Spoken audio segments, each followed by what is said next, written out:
Welcome into the Bears Squad Show. I am Joe George, post-game host. Joe Thuney wins Protector of the Year. Is that Ryan Poles' best value move he's ever made? I'm Adam Sager. Caleb Williams to DJ Moore versus the Packers wins Moment of the Year at the NFL Honors. What other moments do we like in the top 5 for the Bears this season? And I'm Lauren Cox from Locked On Bears, and I'm a little bit still scratching my head how Ben Johnson only gets one vote for Coach of the Year. Bear down, Chicago. It's the Bears Squad. Everything Chicago Bears, every week. Covering all the big hits and game-changing plays from the Windy City. The way only the Locked On Podcast Network can. From Soldier Field to the next great chapter, the Bears Squad Show starts now. Welcome into the Bears Squad Show here on the Locked On Bears YouTube and audio channels. Joe George, Adam Sager, and Lauren Cox here with you for the next hour as we will discuss what happened last night in the NFL awards ceremony. A lot of good things for the Bears, at least some recognition, it felt like, of what they accomplished this year. And if Joe Thuney is the best move that Ryan Poles has made as the GM of the Bears, we'll talk about Cole Kmet, what to do with him. And Adam's going to give us his top 3 draft targets at the moment before the combine of who he likes for the Bears for picking at pick 25. But Lauren, I'll start with you. I mean, Joe Thuney, Protector of the Year, feels like an award that was always out of reach for the Bears, even though it's brand new. It's just like, would the Bears ever have an offensive lineman good enough for this? But he wins it. I think it's well-deserved. I know Penei Sewell had a good argument as well, but I think that's a cool moment for him, and it gives a good, box that Ryan Poles checked of, hey, I know what I'm doing a little bit. Yeah, I mean, I feel like any of the 5 or 6 guys most of the 5 or 6 guys that were nominated, I don't know that you would have been upset if, oh man, how did Thuney not get it over that guy? Because there were a bunch of really good candidates there. But yeah, I mean, he was one of the best offensive linemen in football this year, period. In terms of pass protection, he was giving up a lower rate of pressure than any other guard in football, and really above all the tackles too, like while also plugging in on a brand new offensive line and having to deal with a rotating cast of left tackles next to him over the course of the season. And I know it's a regular season award, but he does also deserve credit for having to bump out to left tackle for that final playoff game as well. Like, he was just everything you would want and more, to be that voice and that leader in that room and set the culture of like, hey, he's been in the Patriots and Chiefs winning organization, so here's how the Bears should try and model some things after that. Yeah, and I think him winning, just like everything Lauren just said, but also Joe Thuney's arguably been the best offensive lineman for a long time, a long stretch of years. It's only right that he wins this first award for Protector of the Year. Not only was he great with the Bears, but he's been great for so long. So your first one, I like seeing that a guy that has done it at such a high level for so long gets the first one. I had a buddy then text me who was there last night, and he covers the Texans, and he was just thinking, he's like, the Texans have never been able to protect C.J. Stroud in 3 years. And Ryan Poles goes out this offseason, and he trades Joe Thuney for a 4th-round pick. Like, it feels like a move like everyone in the NFL should have probably been on, especially all these teams like the Vikings and the Texans and obviously the Bears, these teams that were offensive line needy. So I got this question in my mind of, is this the best value move that Ryan Poles has ever made? And honestly, maybe besides the big trade from, trading the number 1 pick and eventually, Caleb Williams and all that, the trickle-down effect of that. But, like, it feels like this might be the just straight-up trade or offseason acquisition Ryan Poles has ever made, Lauren. Yeah, I was going to say it's tough to compare to, like, that number 1 pick trade down, right? Because the ripple effects of that are so great. But in terms of, like, value, I don't know that there's another one that tops this. I mean, this is just, it feels like, it felt like a steal at the time, and somehow feels like even more of a steal now. Like, it was even better than we could have thought or hoped it would be. And it's like, man, if you can get players like that for a 4th-round pick, like, I don't need Ryan Poles to ever draft in the 4th round then. Like, it's just, instead of getting a Ruben Hippolyte, trade 4th-round picks for more guys like Joe Thuney. I know it's easier said than done, but, like, man, especially given his track record picking and 3rd and 4th round in particular, I wouldn't hate if those picks started going to more players like Thuney. Yeah, is there an edge rusher available for a 4th-round pick that can be as impactful as Joe Thuney? Because that's exactly what they need. But yeah, I think outside of the big trade, this is the best value, best move that he's made. Some others that would be in the picture, but not there. Kevin Byard has turned out to be a nice little value signing that looks like they're going to attempt to bring him back and continue to play safety for Dennis Allen. You could say the Khalil Mack trade was able to bring in Jaquan Brisker, and that worked out pretty well as a rookie player, though we'll have to wait and see if he comes back as well. There's some other moves, but yeah, Joe Thuney to me, like, that sets the standard for trades, player signings, all that kind of stuff outside of obviously the big trade for the number 1 pick. What do you think about Keenan Allen as a trade for them? I mean, for 1 year, for what did they give up, a 4th round pick for him as well? And like, obviously we wanted more, but like, right, still was a high quality wide receiver. And the problems on that offense were not necessarily his fault per se. I mean, maybe he could have done more or whatever, but like, it feels like prior to Joe Thuney, that would be up there in this conversation. Now Thuney just blows it out of the water of what you think you can get for a 4th round pick. Yeah, it felt like Keenan Allen coming in for a 4th round pick helped Caleb a lot too. And not just on the field, but behind the scenes, helping DJ Moore, Roma Dunze as a rookie. I think his value, like Joe Thuney's, with the rest of the guys, and especially that left tackle spot, I think that one's a decent one as well. Yeah, I think it's a good move, especially like I wish we could have seen the Keenan Allen move this year in a way. Like if he could have been the 4th wide receiver instead of Zacchaeus, like just like what does it look like? Especially because he was good again for the Chargers this last season. Like he had a big bounce back for that. Where it was like points in the season, it's like, man, maybe the Bears should have found a way to keep this guy. So I like the Keenan Allen. I think that's a good point, Lauren. The other one I thought of too that kind of jumped out for me of just like value moves that he made, and it was a free agent signing, was honestly just Drew Dahlman. Like with how good the offensive line was this year, like going out and finding a guy that gets just not brought back by the Atlanta Falcons because they can try to save money for Grady Jarrett, who you also end up getting, but you bring in Drew Dahlman and you've just added 2 of your 5 offensive linemen in one offseason and check those boxes for at least the next couple of years of like you're set at left guard and center going forward. Yeah, I mean, at the time it was a big contract for him that didn't necessarily feel like great value, but soon after, Cam Jurgens and Creed Humphrey both got new contract extensions from the Chiefs and the Eagles and blew his contract out of the water. And that's one of those that I think as the years keep going on, like it's going to feel more and more affordable that like, oh yeah, Drew Dahlman for $14 million a year ends up being a really good price for him compared to like some of the other like top young centers that get extended by their own teams. I'm sure Aaron Brewer is going to get a big deal coming up here soon that like is going to be, it's going to keep pushing that down the waters and feel like that value keeps going up and up. Now what Ryan Poles needs to do, though, is get away from these bad deals he's making, like Dio. I was going to ask, like, I didn't put Brady, this in, Jarrett, or I didn't put this in the topics that I sent you guys, but I was like, now that we're talking about, I was like, what's the worst move he's made? Right, and I mean, those 2 are going to be up there. He's got some others, but yeah, if he can just avoid, who was the one defensive tackle? Wasn't it him that he tried to sign? Was it the first offseason he had the job?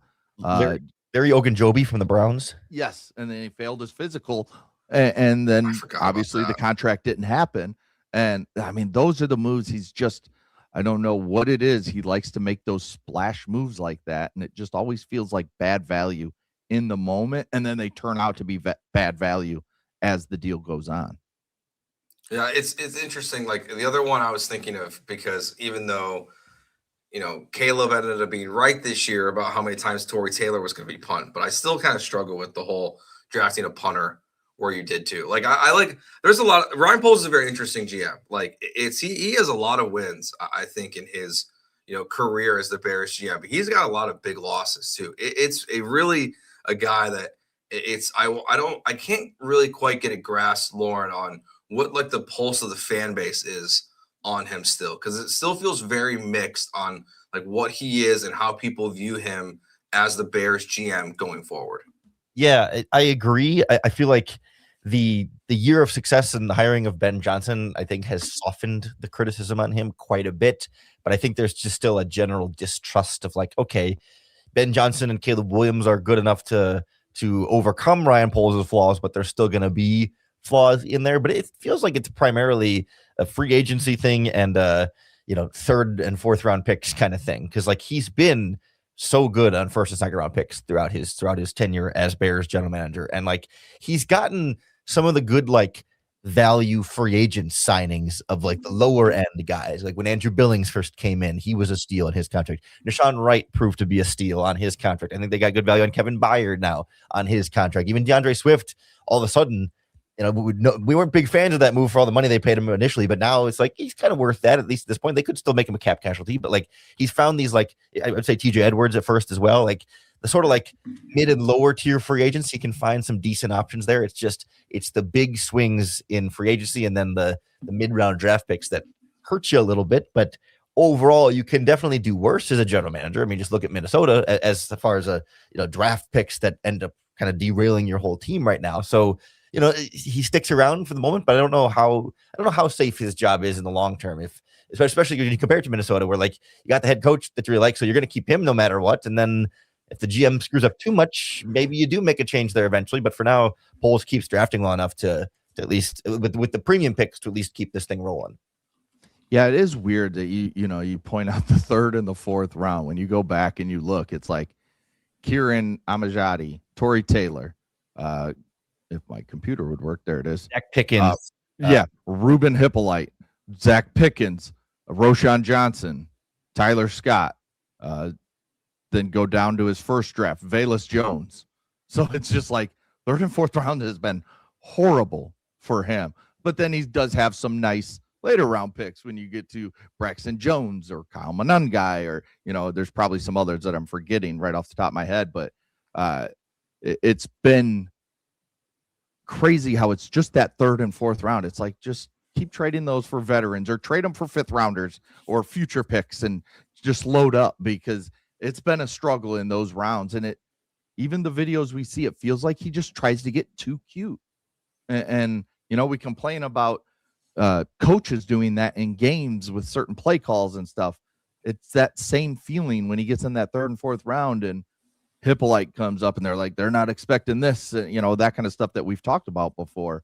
It's just, he needs to trust his scouts, trust his people next to him, and quit trying to be so, watch me do this with Torrey Taylor or Hippolyte or etc. Do you worry about more of that happening and more of that happening sooner without Ian Cunningham in the room? Or because I think back to Joe, I think you mentioned it last week with the video of like when Ryan Poles really wanted to trade up for Rome Odunze, and Ian Cunningham's like convinced him like, no, let's hold, let's wait, and Odunze falls down. Like it's easy to just assume then that Ian Cunningham is always the voice of reason in his ear. And if that's gone, then that's going to be a problem. Or is there an alternative where Cunningham was in some ways like pushing him to get cute in the third and fourth round, say, now let go for it? Like could a different assistant GM provide different perspective in those decisions and maybe help turn around the third and fourth round? I mean, I could see it both ways, but I generally feel like losing the smart guy is going to be a net negative in whatever form it takes. Yeah, like you said, we're not in the room. We don't know exactly what Ian Cunningham's real role is. We saw the one video of him slowing him down. But yeah, I mean, I think we kind of have to see what Ian Cunningham does with the Falcons, who Matt Ryan came out and said is fully in charge of the roster and everything, which fuels the Bears fans of, we want those third round picks. That just started all over again yesterday when Matt Ryan said all that. But yeah, I mean, we'll just kind of have to see who his assistant GM is. A lot of people think Jeff King is going to get it. And he's more of a scout type guy that I think can maybe be like, no, I think we can get good value here. Because your goal should be, especially in round 3, that you find a guy that you trust can come in and start pretty early in his career, especially if it's at a position like linebacker or safety, one of those guys that you trust can play special teams, but if he's needed earlier than expected, he can step right in and fill the shoes of, the starter in that role. I was actually going to mention the Matt Ryan comments where he was on CBS and he said that Ian Cunningham is the one who will drive the ship and will be in charge when it comes to the draft and free agency. And, when the news first broke, it was like, they're not going to get compensatory pick. I was like, you know what? I don't like the rule. I don't think it really makes sense, but that's the rule on paper.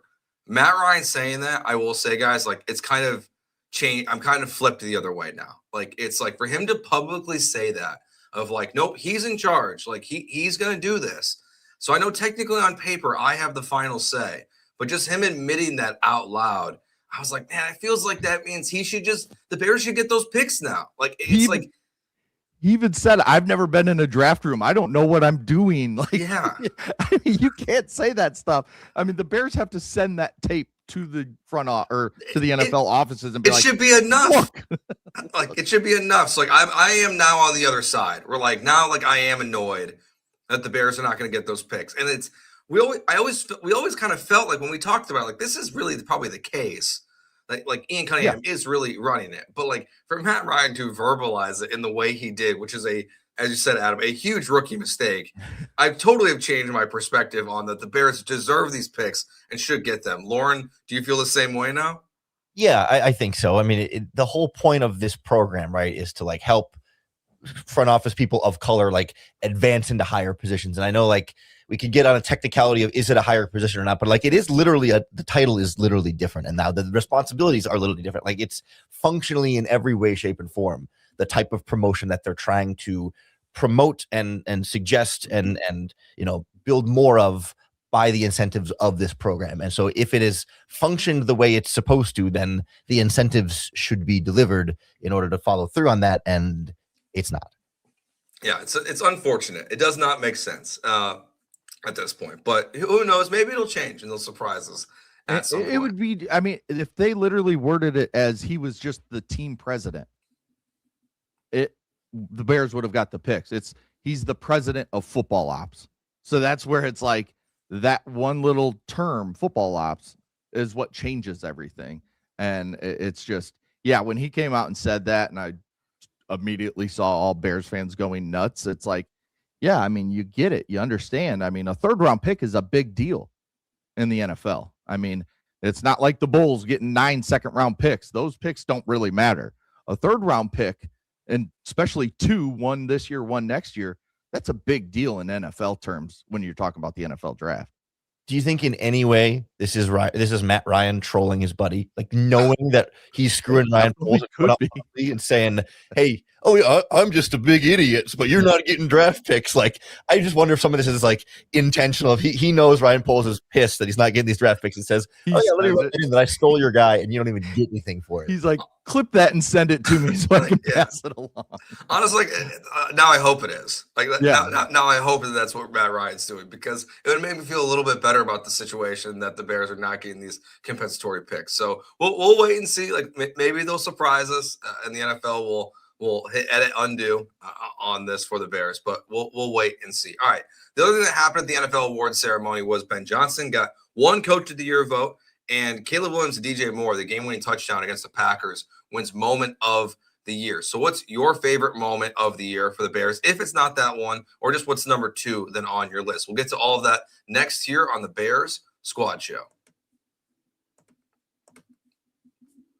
Today's episode of the Bears Squad Show is brought to you by Robinhood. What if sports were traded like markets?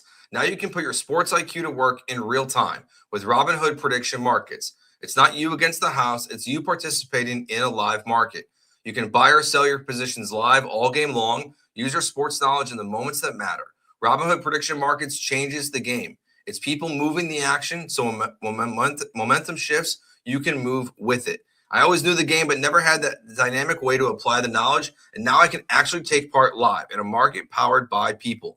You're no longer just a spectator. Play-by-play, you decide. Trade every play with Robinhood, now available across the U.S. Download the Robinhood app now to begin. Futures and cleared swaps trading involves significant risk and is not appropriate for everyone. Event contracts are offered by Robinhood Derivatives, LLC, a registered futures commission, merchant, and swap firm. And today's show is also brought to you by Home Chef. As the new year gets going, a lot of people are trying to simplify their routines, and dinner is a big one. Between busy work days, cold winter nights, and packed schedules, having an easy, reliable dinner makes a huge difference. That's where Home Chef comes in. Home Chef takes the stress out of cooking by delivering fresh, pre-portioned ingredients right to your door with easy-to-follow recipes that actually taste great. They're rated #1 by users of other meal kits for quality, convenience, value, taste, and recipe ease. It's easy to see why. Everything arrives pre-portioned, so there's less prep, less meal less mess, and no wasted food. Save time and money. Home Chef customers save an average of $86 per month on groceries. For a limited time, Home Chef is offering our listeners 50% off your first box, free shipping, and free dessert for life. Just go to homechef.com/lockedon. That's homechef.com/lockedon for 50% off your first box, free shipping, and free dessert for life. Must be an active subscriber to receive free dessert. All right, moment of the year at the NFL award ceremony. Another one that I forgot they do. We said before we went on the air, we don't watch it. I'm not a big award show guy anyways. I don't know how you guys are. Like, I don't watch any of them. Grammys, none of it. Oscars. Like, if I'm interested, like, I don't know, Twitter tells me in real time. But DJ Moore, the touchdown catch from Caleb Williams against the Packers, wins moment of the year. There's so many fun Bears moments this season that honestly it feels like they could have been half the nominations. I think that is number one because it's against the Packers, Lauren. But if it's your number one, like what's your favorite moment of the year? If it's that one or the next one on your list? Yeah, so like I think that throw to DJ Moore in the end zone was like the single most impressive throw Caleb Williams made in terms of like putting it in stride, whatever it was, 50 yards in the air downfield, like in the most difficult clutch moment. Like it could have dropped it and handed it to DJ Moore in the breadbasket there. Like in terms of like the precision and perfection of where that ball was thrown and where it landed and where it left, like I think that was the most difficult throw he made all year. But I think the play that felt like the bigger moment to me personally was earlier against the Packers, that 4th and 8 throw where Caleb Williams is rolling to his left and hits Rome Odunze with the game on the line. It was kind of the first of the like prayer type of throws that ended up coming through. And I just feel like, well, that wasn't the quote unquote game winner. Like that symbolized so much more. And it was an even higher pressure situation. Like I would put that above the play that won the award. Like, because if Caleb doesn't complete the touchdown to DJ Moore on that touchdown throw,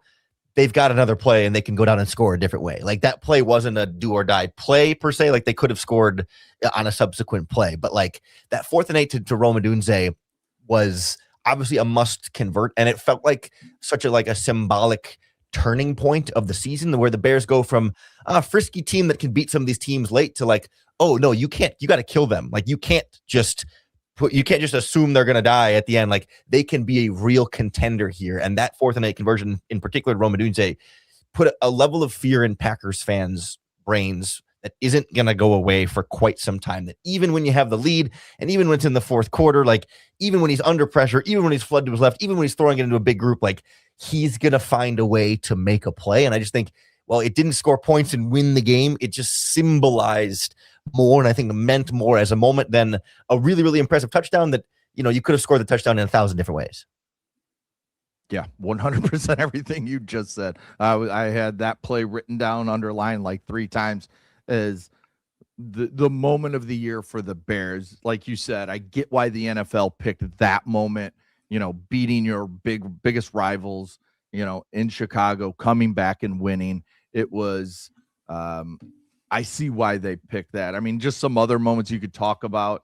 The throw to Kmet with about 5-6 minutes left against the Eagles that, you know, extended that lead. That was a cool moment. The Loveland touchdown against Cincinnati to take that lead later in that final minute of that game, the way he broke tackles and everything. I mean, there's a lot of moments that made you say, wow, with Caleb. But I think going back to those 2 against Green Bay, I mean, you can even talk about the throw to Kmet against the Rams in the playoffs, that one as well.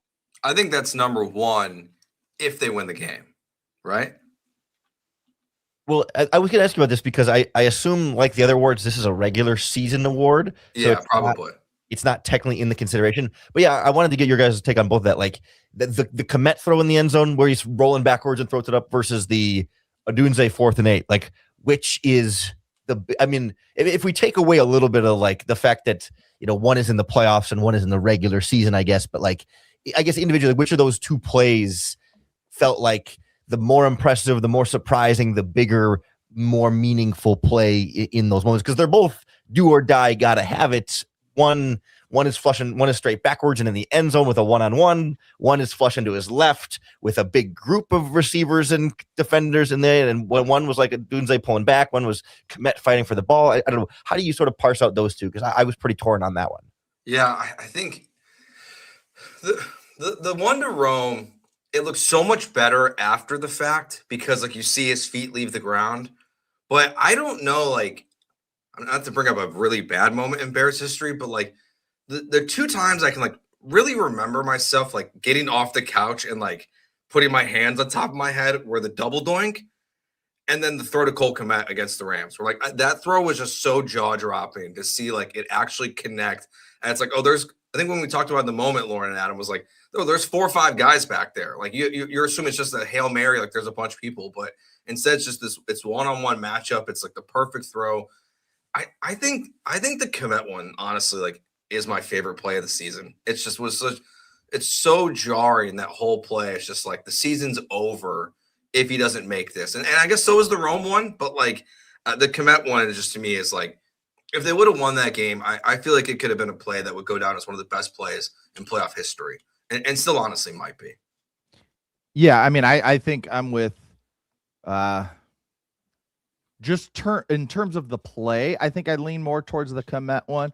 In terms of just the throw and the ridiculousness of it, the throw to Rome is by far the better throw.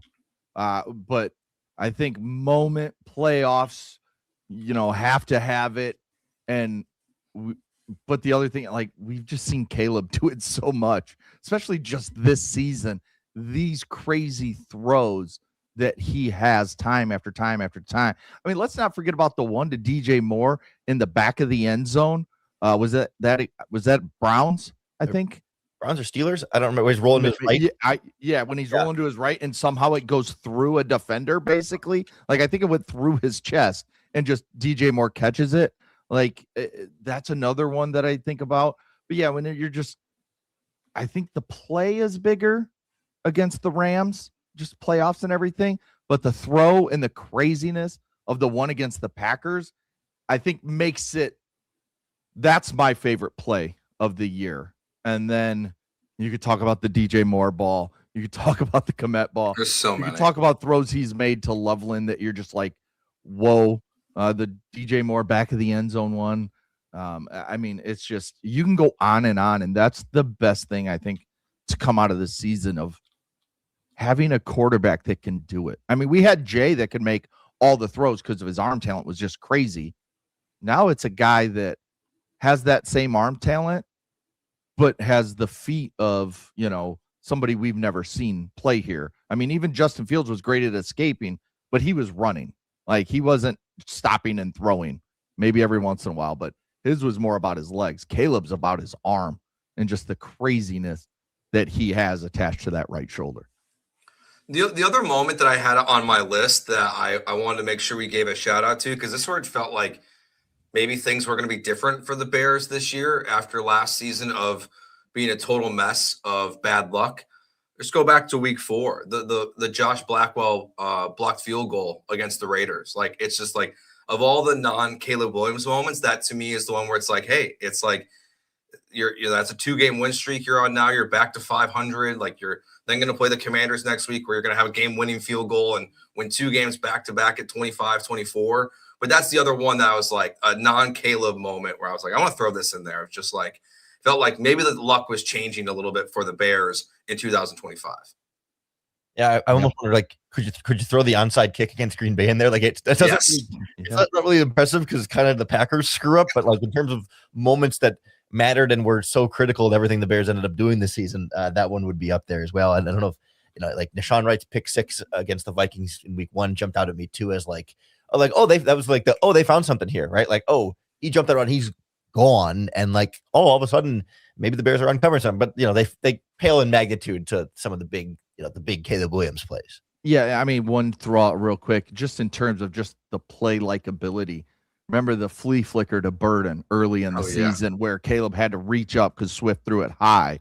He had to reach up and then make the throw 55, 60 yards down the field, and he just dropped it in a bucket. And I'm pretty sure that was Burden's first touchdown, right? I think of his career. I believe so, yeah. So, I mean, that play stands out as one where it's just like, damn, the Bears have something, not only in Caleb Williams, but Luther Burden as well. I had one more on my list. It's not a touchdown. It's not like a game-winning play. One of my favorite wow moments of the season was against, I think it was against the Packers in the first game, when Kyle Monungai took a piece of the Packers player helmet off when he went head-to-head with him. I was just like, oh, this is awesome. That's just like a fun moment from this season. Just like, oh, this dude runs so hard. We didn't mention him much in that first segment with Ryan Poles of like, I think Adam, you gonna mention him one time, but like getting Kyle Monungai in the 7th round is a huge W for Poles as well. All right. Yeah, those are some of the best moments. It makes me just sad that the Bears season's still over because what a season it was. And the last thing about it we'll get to on the other side before we talk about Cole Kmet is Ben Johnson got 1 vote for Coach of the Year. Dan Pompei said on Twitter he was the one guy who voted for him. So we'll discuss if that was fair next here on the Bears Squad Show. Today's episode of the Bears Squad Show is brought to you by Indeed. If you've ever hired someone who looked good on paper but wasn't the right fit, you know how important that is. When you want candidates who truly match what you're looking for, trust Indeed sponsored jobs. Hiring Indeed is all you need. Stop struggling to get your job posts seen on other sites. Indeed sponsored jobs put your post at the top of the page and help you reach the right candidates faster. If I need to hire someone for this show, I go straight to Indeed and be very specific about what I need. Real experience, not just a resume, buzzword. According to Indeed data, sponsored jobs posted directly on Indeed are 90% more likely to report a hire than non-sponsored jobs. Spend more time interviewing candidates who check all your boxes with less stress, less time, and more results using Indeed sponsored jobs. Listeners of this show get a $75 sponsored job credit to help give your job the premium placement it deserves at Indeed.com/LockedOnNFL. Just go to Indeed.com/LockedOnNFL right now and support the show by saying you heard about Indeed on this podcast. Terms and conditions apply. Hiring, do it the right way with Indeed. All right, Ben Johnson gets 1 vote for Coach of the Year. There's a lot of great candidates. It was a great class of coaches. I mean, Mike Vrabel's in the Super Bowl. I know it doesn't factor into it. It's a regular season award. But you've got Mike Vrabel, Ben Johnson, Liam Cohen, all taking over teams that finished last in their division and finished first in their division. This year, you've got Kyle Shanahan. So there was a lot of really good candidates. But Lauren, were you surprised you saw the vote total up and Ben Johnson only got 1 vote? Yeah, I mean, I thought he'd get a little bit more, but I certainly wasn't surprised that he lost or wasn't in first place. Like, given we got to remember it's a regular season award first and foremost, and so the Bears ended up as the 2 seed, but I think there was a perception around them a little bit of like, not that they weren't a real contender, but there wasn't a ton of faith that like, okay, it was fun, but like, are they really going to be able to go on a run? Whereas I think there was a higher perception of what the Jaguars had done and what the Patriots had done in terms of turning around those teams. And whether it's fair or not, I think perception-wise, you kind of feel like, everyone likes Ben Johnson, whatever, but like there was a little bit more expected that, Ben Johnson was going to come in and the Bears were going to be better. Whereas like, I don't know that we were certain nationally that Vrabel was going to come in and be this good right away, and that Liam Cohen was going to come in and be this good right away. And I think if the Bears had been, 12, 13, 14 win number 2 seed, it's a different story. But I think because it's tiebreakers and it's 11 wins and you're kind of barely the 2 seed, and it felt like, the 49ers and the Rams as wild card teams were quote unquote better than the Bears. They just couldn't win their division. They had equal or better records, and the 49ers had beaten the Bears in the regular season. That they kind of felt like, I don't want to say a fraudulent 2 seed, but like if the NFL had seeded the NFC and not by divisional records, the Bears would have been, or not by winning the division, the Bears would have been 3-4 seed in there, maybe. That, okay, by comparison, then some of these other coaches are higher up and have better teams. Yeah, I think they got it right with the top 2. I was also expecting Ben Johnson to get a little bit more. But yeah, when you just talk about Vrabel winning and let's face it, also a lot of these awards are about storylines, and it's him going back to New England. It's him getting it was him getting them back to the playoffs, let's say, and him beating Buffalo that looked like they were going to be the best team in football coming into the year. And it just showed the storyline aspect matters as well when they're voting for these things. And Liam Cohen, I think actually, if I were going to vote, I think I would vote Liam Cohen first place, because I mean, just nobody expected anything from this Jacksonville Jaguars team. And I know the division wasn't highly thought of coming into the season, but it ended up being better than anybody expected. And he was still able to get them to the playoffs, get Trevor Lawrence playing the way we expect Trevor Lawrence to play as an MVP candidate. And I think that I would have gone him, but like you guys said, there was no wrong choice on this list. If it would have been any of the five, I'd have been like, yeah, I see that. I see why they picked that guy. The other thing that did cross my mind a little bit with this was that, as like we see, people are clearly holding Spygate and Deflategate against Robert Kraft and Bill Belichick and not putting them in the Hall of Fame. I did have NFL writers take themselves, all writers, baseball writers included, don't want to not include them, take themselves very seriously. And I was like, maybe the Matt LaFleur comments and the bleep the Packers is one where it's like, that's not what I think of when I think of coach of the year. Like, it just crossed my mind of like, I could see at least a handful of these guys being like, I had Ben Johnson number one, then he did the bleep the Packers in the locker room, and they posted the video. Not my coach of the year anymore. I hadn't thought of that at all until you just said it, but I think it's at least a worthwhile theory. Like, I do think especially the people that vote on the awards tend to want to be, the judges who's are going to use their discretion and say, well, this is what I hold in esteem, this prestigious award of coach of the year, that I must be careful who I bestow such an honor upon. And if you should besmirch this honor with such tomfoolery and curse words, then even though Mike Vrabel swears all the time, but he doesn't swear about or specifically at or about another team. And I guess Ben Johnson didn't swear at Matt LaFleur, but like, I still feel like we've seen, like, wasn't there a whole thing with Liam Cohen telling somebody to keep his name out of mouth, or was it Cohen's name? It was Saleh, because Saleh accused him of sign stealing. So I guess Cohen felt more like the victim there because Saleh accused him first, but like, still, there was other coaches have other drama with other coaches that aren't quite held to the same standard, but it does feel like slightly different scenarios there. So I could believe it, even if obviously I don't agree with it. Yeah, I mean, if you ask me, was there one guy that did that? Definitely. Yeah. Guaranteed. Was there multiple? Maybe that held that against them. I could see that. And like you guys both said, they feel like, all writers feel like they have to be the moral police when it comes to this kind of stuff. And it's just like, what are we doing? I mean, yeah, if you want to say that because he's up for NFL Man of the Year, okay, get it. That's a different award. But this is just supposed to be based on what we see on the field, and it's not a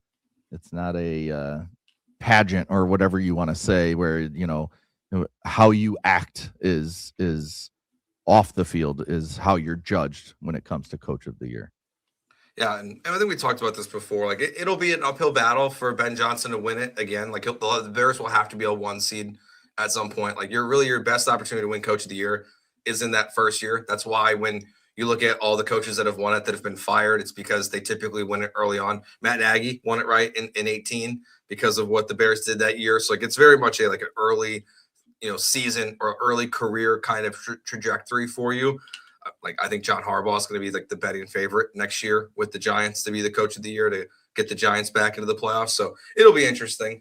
Lauren, on Tuesday, we talked about DJ Moore, what to do with him. And you mentioned on the show, like, maybe Cole Kmet's a good question to ask too. And I agree. I know you did a podcast on Monday about it as well, but when you look at this offseason and what the Bears have accomplished this last regular season and postseason with all these weapons on offense, like, how do you factor Cole Kmet into that? Because you can save, it looks like $8.5 million, pretty much whether you trade him or release him pre or post June 1st. So what are your thoughts on what the future of the Bears and Cole Kmet is?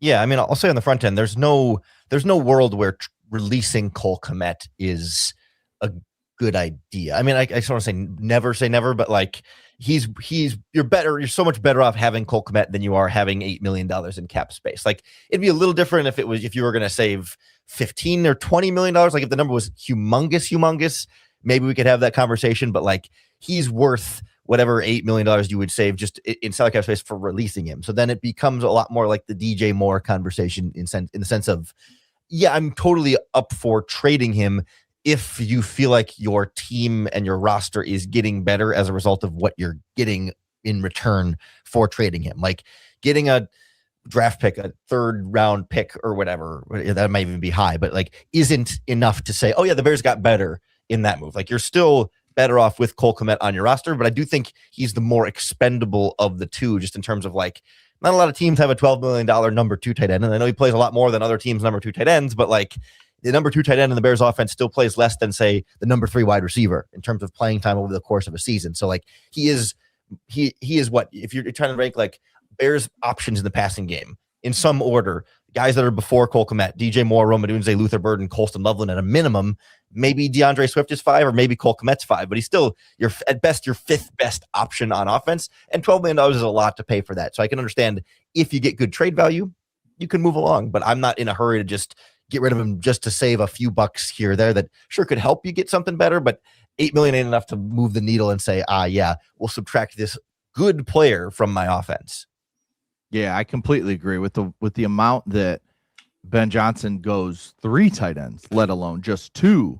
I think you got to have guys that you trust. And, I'm totally down with just bringing Durham Smythe back as a tight end 3 and being that blocking guy that you trust that, can catch a ball every, 4 or 5 games. It felt like he caught a ball and you're like, oh yeah, that's nice. He can do that too, besides block. So I think I like Cole Kmet. Now, if you're telling me the Bears need that 8.5 to go get Trey Hendrickson or, really substantially upgrade a big part of your defense and let's just say the pass rush, then I'm like, okay, I can see that. You can go find somebody that is serviceable for, half of what that $8 million that you're going to save is. So I think it really depends on the situation where the Bears are at. I think that having Loveland with Kmet and then a guy like Durham Smythe, that you feel good and you don't have to worry at all about the tight end position going into the season. And like Lauren said, for $8 million that you would save, Cole Kmet's worth that right now with the way things stand. Just to throw some quick numbers on it, I pulled the Bears personnel usage last year or this year under Ben Johnson. They were in 11 personnel, so 3 wide receivers, 51.5% of the time. They were in 12 personnel, and I'm including when those tight ends are offensive linemen, so just kind of any tight ends in there.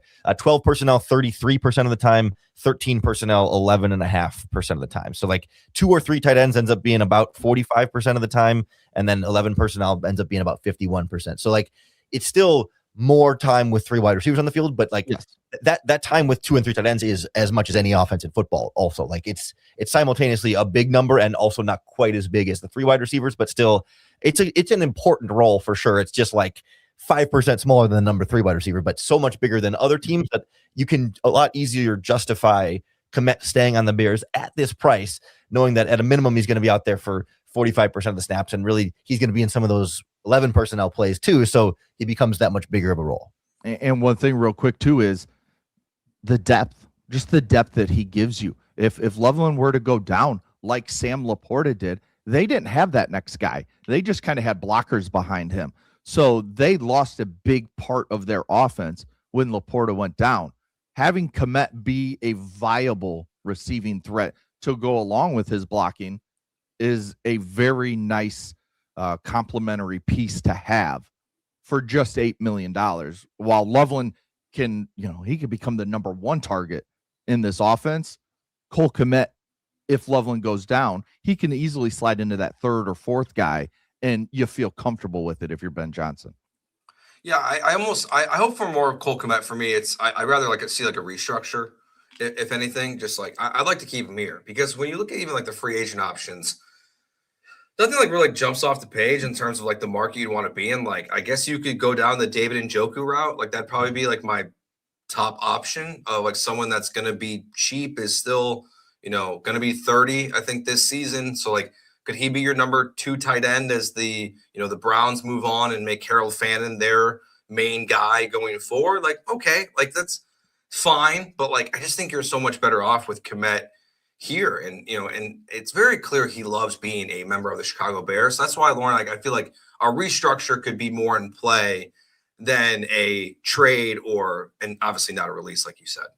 There's not a ton of wiggle room to restructure because so much of his salary is the base salary. Like typically restructuring, you're taking guaranteed. I guess you're taking some of the guaranteed money and kind of pushing that around and moving around. I think they could free up like $4 million or so in terms of. I guess you'd have to add years to the contract if you wanted to push more of that money into the future. Then that's what they would have to do. I'm okay with. Are the Bears okay with? Like, do you want to commit yourself to more years of Cole Kmet, given that maybe you're trying to restructure him now just to kind of make it easier to keep him here temporarily? But I do think that the versatility aspect of Loveland as well makes it almost more valuable to have Kmet when you think about if you have an injury at wide receiver, like you can just use Loveland as a wide receiver more and then plug Cole Kmet more in as a tight end, and that like those guys can be a little bit more interchangeable and feel like, wow, there's some real value there. So yeah, the main reason I talked about it on the podcast on Monday is because I don't know if you guys heard Cole Kmet's interview with, I think it was 670 The Score, where he was like, they were asking about, hey, your name's in trade rumors, DJ Moore's name's in trade rumors. How do you deal with that? He's like,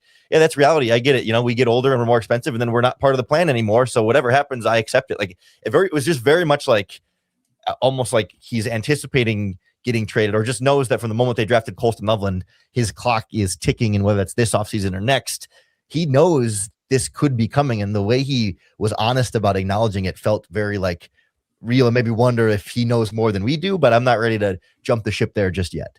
Well, and it would be dependent on what does Colston Loveland believe he's worth in an extension.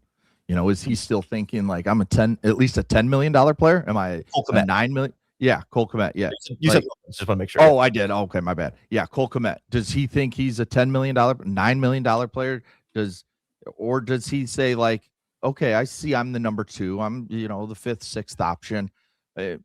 Would he stay for $6 million a year? And you extend him out and maybe shorten some of the cap hits and stuff like that. Because he is just 26, 27 years old, something along those lines. So, I think it's really a give and take. You talk to him, you see what he's expecting. If he's talking $9-10 million, then it's like, okay, we're just going to move on. Or, we'll let you play out this last year and then go to free agency and do it that way. So we'll see. But I like him here right now with the way things are set up.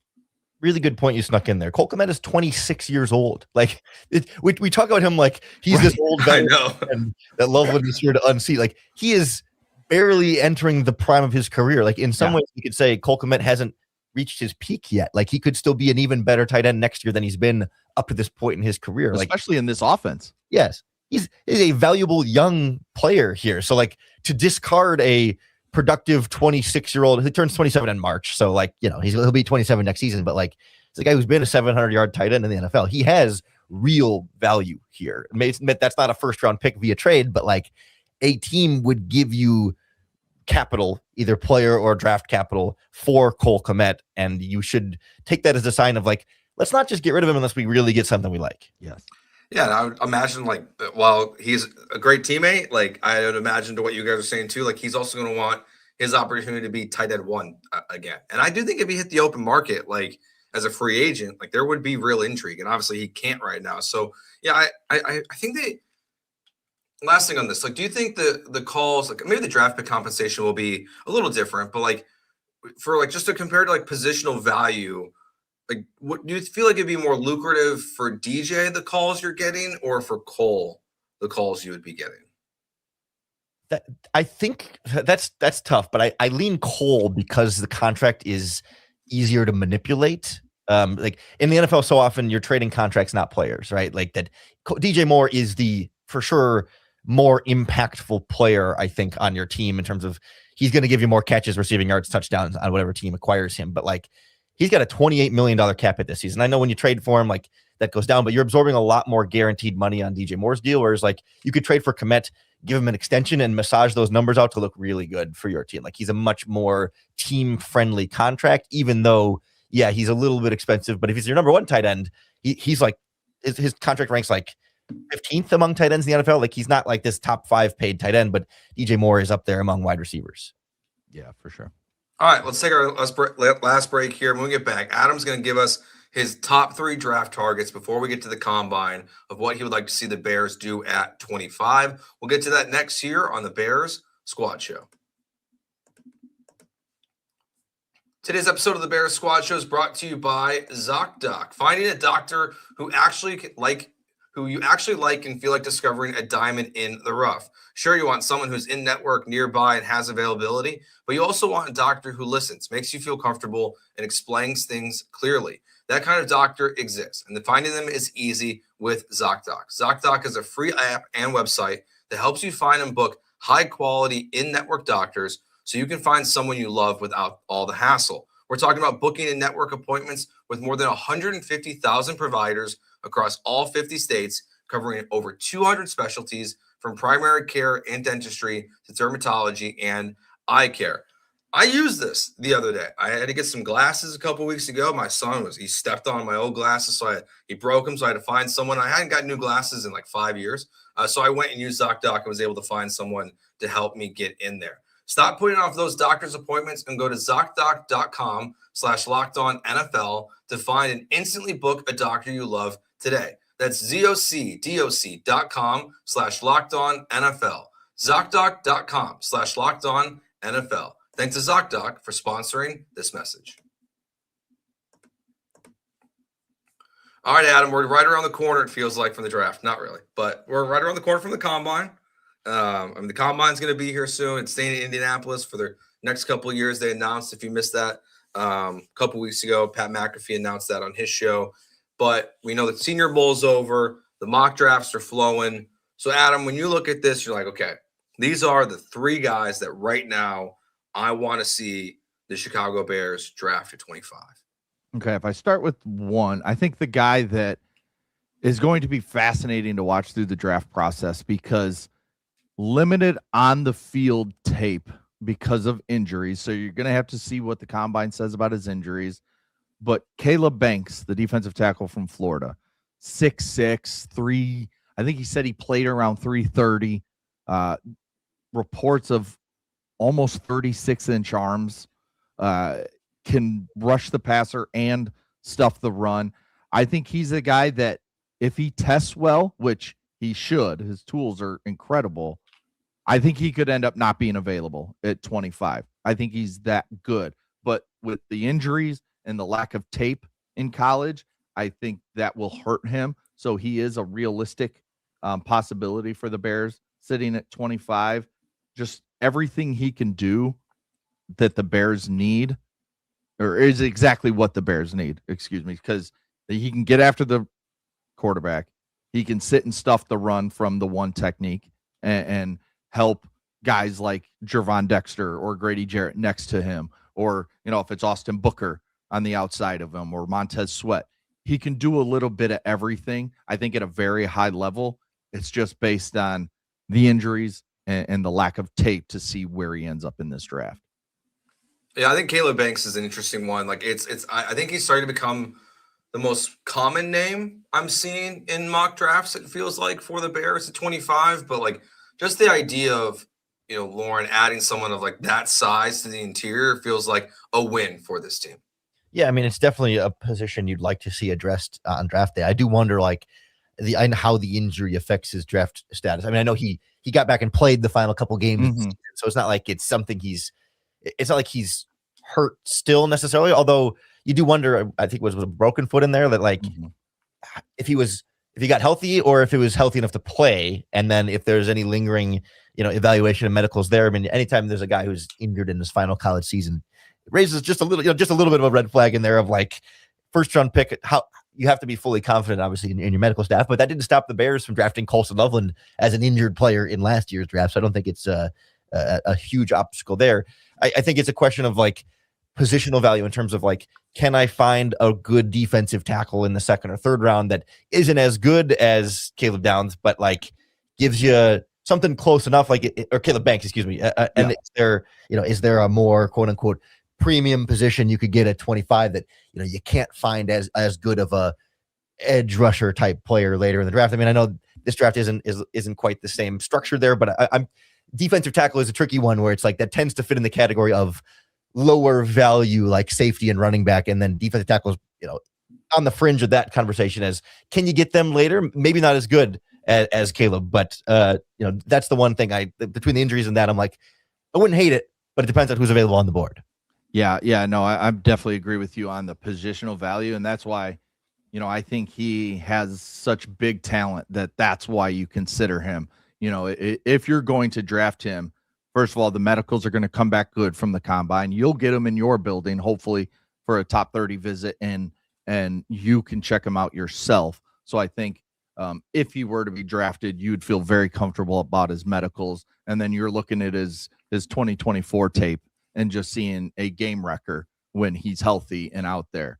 There's some similar conversation there to like Jervon Dexter as a Florida defensive tackle with great size that can go inside and out, and also not an injury, but his final season at Florida they were more two-gapping and wasn't quite right the scheme. So it was like, well, let's go back and look at his previous year's tape to kind of see more when he could attack and get upfield. Like, not the same prospect at all, but I kept thinking about, okay, another Florida defensive tackle with some great physical traits that also you're looking at the year before. It's funny how the parallels come. Yeah. So my second one is also a defensive tackle. Now, this is more of just your one technique, run stuffing that has the ability to push the pocket, I think more so than rush the passer. But I would argue he's the best defensive tackle just overall in this draft, and that's Caden McDonald from Ohio State. Really only played the 1 year because he was behind Tyleik Williams, who was a first-round pick for the Lions last year, and we saw how good he was this season as a rookie. I think McDonald, while slightly different player, I think he's the better overall defensive tackle. That's how highly I think of his run stuffing ability.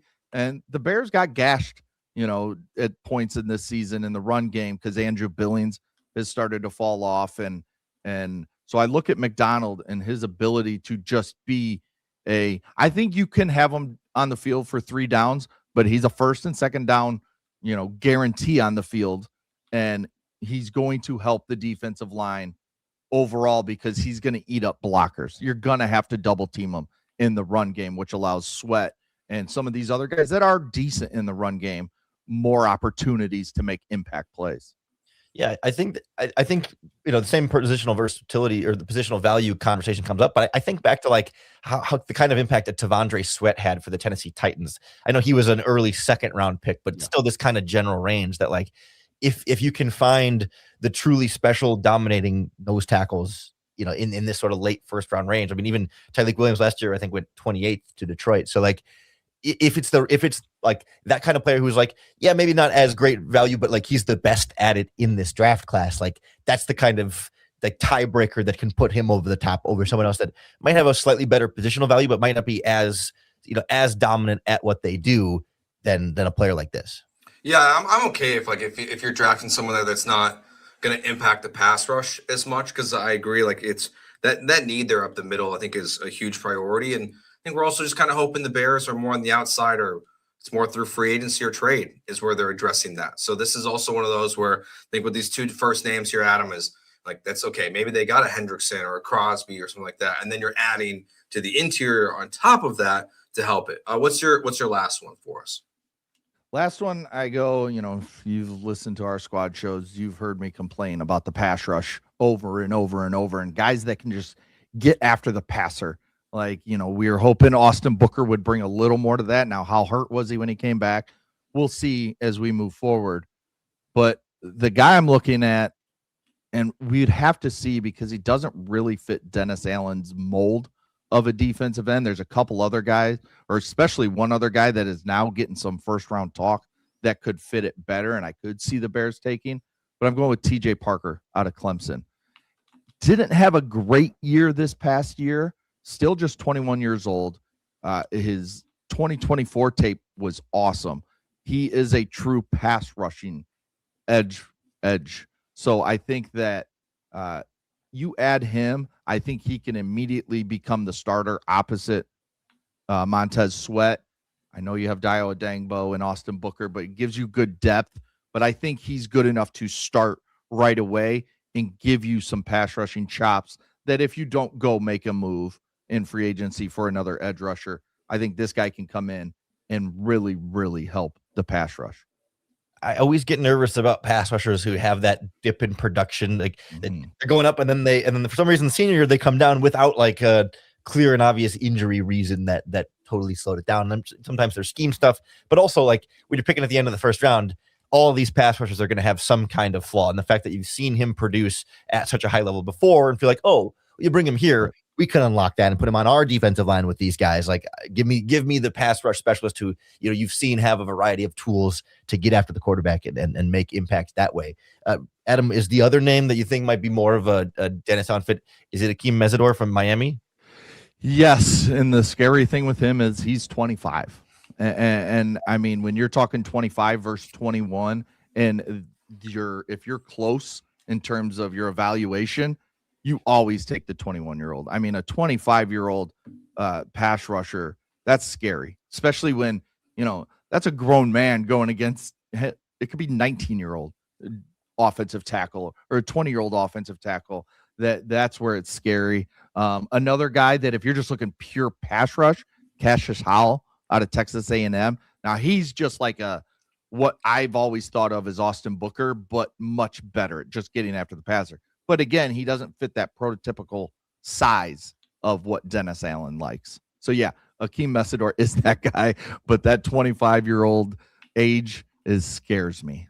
Akeem Mesidor is 2 full years older than Austin Booker currently. Like, and Booker's been in the NFL for 2 years. Like that is an obstacle. We just talked about Cole Kmet potentially being traded, and we had to remind everyone he's 26. This guy's 25. Like, yeah, it's a whole different world that we live in now. Like with college athletics, like I don't really understand still what's happening with Trinidad Chambliss. Like it feels like every other day Chase Daniels is trying to tell me he could be quarterback too, but he's trying to go back to Ole Miss, and I'm like, what is going on? Like, how many seventh-year players did Indiana and Miami have in the national championship game this year? Like, it's just a totally different dynamic now with guys fighting to go back and all these extra years. Like, I thought like it was just the extra COVID year, but it feels like this conversation about age is going to start to become like a major focus now on the draft going forward. All right. Well, maybe next week we'll do the 3 non-pass rushers that Adam would like the Bears to draft as well, because it feels like pass rusher is the way we all want them to go at this point. But next week we'll be back with you at Tuesday at 11, Friday at 10. So that will do it for this episode of the Bears Squad Show. Thank you for listening and watching. Make sure to hit that subscribe button, leave us a review, a like. Thank you all for watching. We will talk to you next week. Peace.